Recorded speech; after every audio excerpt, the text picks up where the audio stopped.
So wouldn't it be amazing if our phones could see the world in the same way that we do? As we're walking around, being able to point the phone at anything, and then have it actually recognize images and objects like the human brain, and then be able to pull in information from an almost infinite library of knowledge and experience and ideas.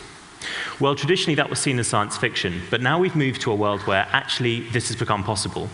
So the best way of explaining it is to just show it. What you can see over here is Tamara, who's holding my phone that's now plugged in. So let me start with this. What we have here is a painting of the great poet Robbie Burns, and it's just a normal image.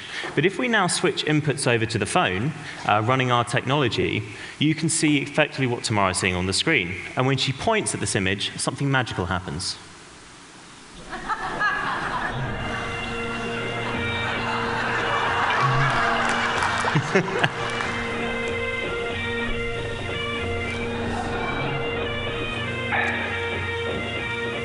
Now summer blinks on flowery. Now, what's great about this is there's no trickery here. There's nothing done to this image. And what's great about this is the technology is actually allowing the phone to start to see and understand, much like how the human brain does.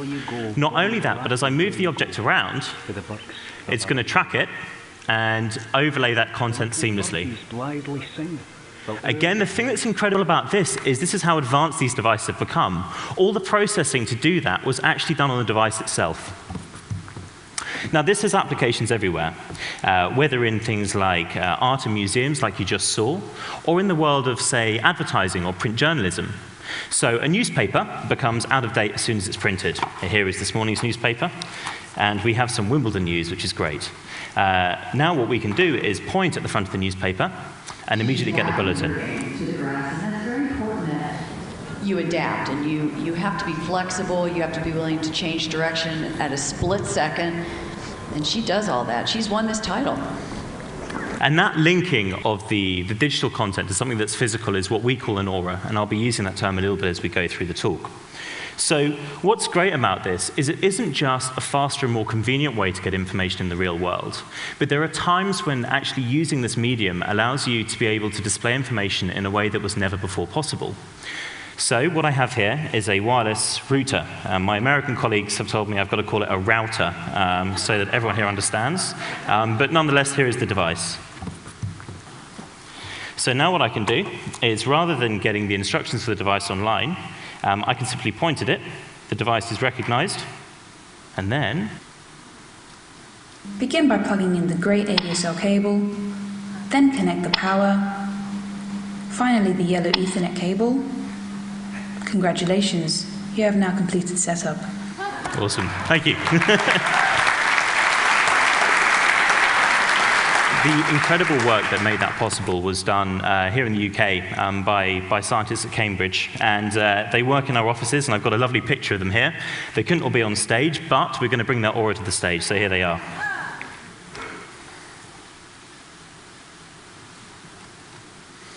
They're not very animated. This was the 4th take, I'm told. Okay. So as we're talking about Cambridge, let's now move on to technical advancements, because since we started putting this technology on mobile phones less than 12 months ago, the speed and the processor in these devices has grown at a really phenomenal rate. And that means that I can now take cinema quality 3D models and place them in the world around me. So I have one over here. Tamara, would you like to jump in?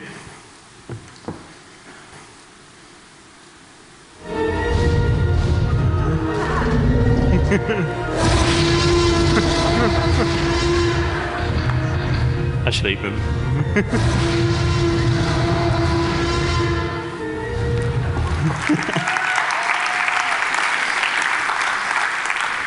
so then, after the fun comes the more emotional side of what we do, because effectively this technology allows you to see the world through someone's eyes, and for that person to be able to take a moment in time and effectively store it and tag it to something physical that exists in the real world.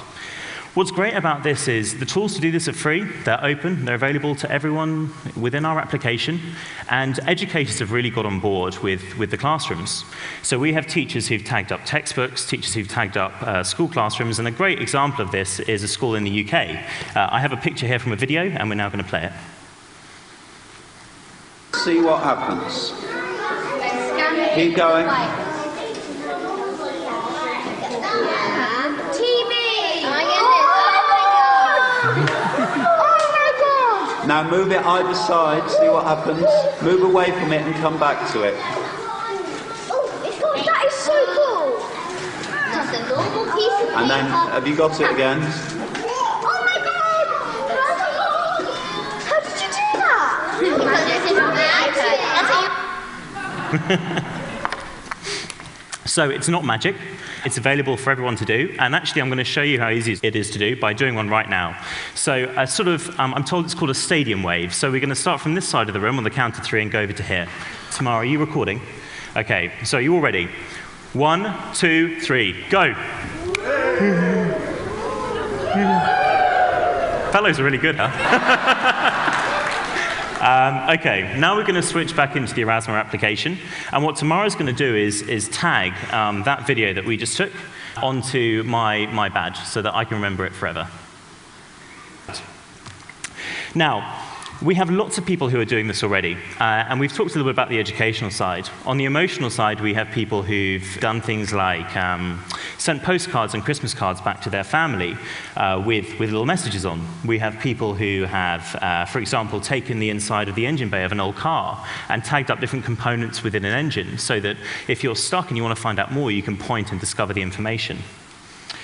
We're all very, very familiar with the internet.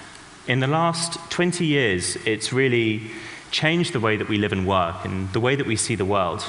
And what's great is we sort of think this is the next paradigm shift, because now we can literally take the content that we share, we discover, and that we enjoy, and make it a part of the world around us.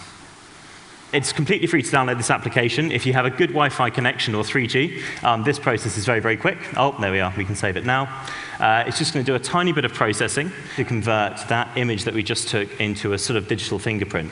And the great thing is, if you're a professional user, so a newspaper, the tools are pretty much identical to what we've just used to create this demonstration. The only difference is that you've got the ability to add in links and slightly more content. Are you now ready? We're ready to go.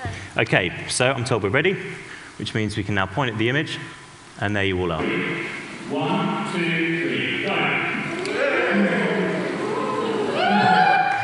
Well done. We've been Erasmus. Thank you.